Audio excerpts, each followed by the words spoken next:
Hi guys, take a look at the razor sharpness of this lens as we zoom in 300%. Now, take a look at the autofocus of this lens holding up fantastically. Maybe the focus breathing would interest you, or the lack of chromatic aberration, but maybe it's the price, because this lens is under $200 and it's a full frame lens. We need to talk about it.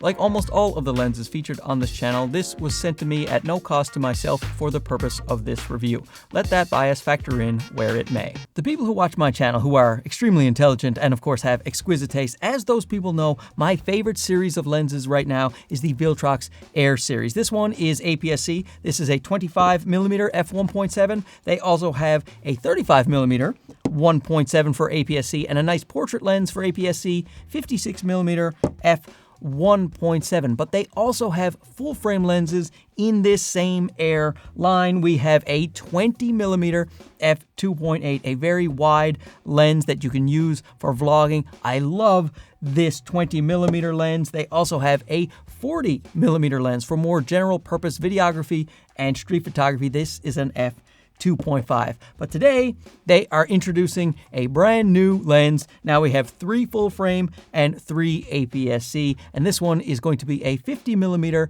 f2.0, a nifty 50. All of these lenses, APS-C and full frame, are under $200 USD each, and that is bonkers to me because they punch so far above their price point when it comes to optical quality. They all have the same lightweight housing, so they just change the glass elements on the inside, and that is one of the ways they keep the costs so low. I have reviewed all of the Air series in depth, those other 5 lenses, but today it is the 50mm f2.0's turn, and I will actually compare it to the Sony Nifty 50, the 50mm f1.8. I think that is a great baseline to compare it because you can often find this Sony for a similar price point. This one can be had sometimes for under $200 if you get a sale on it. And if you look at the build here, it is very, very similar to the Viltrox f2.0 50mm. They are both plastic fantastic. Even the lens caps are very similar. In fact, I've often picked up the Sony lens thinking it was the Viltrox and vice versa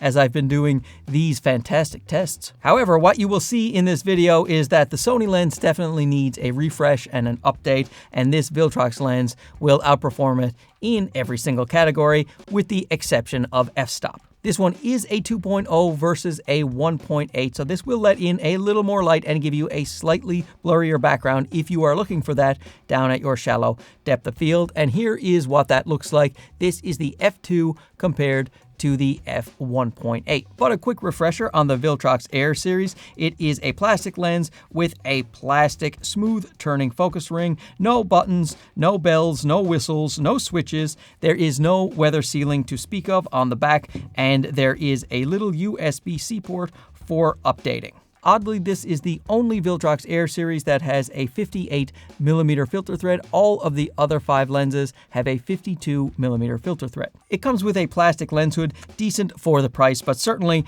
not some kind of premium lens hood, good enough to do the job. So now let's get into those optics, and we will start with sharpness because this is a very sharp lens, corner to corner. If you look here in the middle compared to the Sony 50mm f1.8, even if you put it at the equivalent f2, it is much, much sharper than the Sony 50mm f1.8. When it comes to autofocus, the Viltrox is a very confident lens. It latches on, it does not hesitate, there is no fluttering from subject to subject. It is instant and it is very smooth and very fast, and the lens itself is almost completely silent as you autofocus. You can hear a tiny, tiny bit of motor noise if you are focusing from very far to very near and your ear is next to the lens, but for the most part, you will never hear the autofocus motors. On the other hand, the Sony lens is actually pretty slow to focus, and it certainly makes a ton of noise as you are trying to focus. I find that really annoying myself. I do wish Sony would update this lens. Let me just show you the sound of these Sony motors right here. And this is the sound of the Viltrox. And when it comes to focus breathing, there is very minimal focus breathing on this 50mm lens, which is great because with a camera like a Sony, you can't use that focus breathing compensation with the third-party lenses. So it's very, very useful when a lens doesn't exhibit a lot of focus breathing. This Viltrox is excellent in that category. With chromatic aberrations, once again, the Viltrox performs extremely well and the Sony not so much. With lateral chromatic aberration, you can see almost none on the Viltrox lens. It's very difficult to find any to speak of. When it comes to longitudinal chromatic aberration, the color fringing on the areas that are out of focus in the foreground and background, you can see a hint of it in the most extreme of conditions, whereas with the Sony, you see a bunch of lateral chromatic aberration and a bunch of longitudinal chromatic aberration. Now, the Sony does beat the Viltrox in the category of minimum focus distance. The Sony can do it at 0.45 meters, so 45 centimeters for the Sony and 51 centimeters for the Viltrox. You do see a fair amount of vignetting at f2. It clears up by f4, but that is easily correctable in post, and there will be a Lightroom profile available. But the great news here is that the distortion is very, very minimal, so you won't have to do any distortion corrections. One of the only places that you'll be able to tell this is not a very expensive lens is when it comes to the flare and ghosting. With the coatings they use on these Viltrox Air series lenses, they're just not as good as the premium lenses like the Viltrox Lab series or a Sony G Master, say. So you will get a little bit of flaring and ghosting when you have very bright lights, but for the most part, it does a pretty good job. The bokeh on the Viltrox lens is lovely, which is great because a lot of people like to use a nifty 50 for portraits. You know, you take head and shoulder shots of your family, your kids, you get a nice blurry background, not very busy back there. It's a nice cream-corned mush, and the specular highlights are quite good as well. The bokeh balls, no real onion ringing or haloing or weird color fringing around your bokeh balls. Nice and clean balls on this Viltrox lens. So once again, Viltrox has created an Air series lens that knocks it out of the park in terms of price to quality ratio. I am so happy with Viltrox right now and what they are doing. I love these things. I couldn't recommend them more highly. Everyone who buys one, they write me and they say,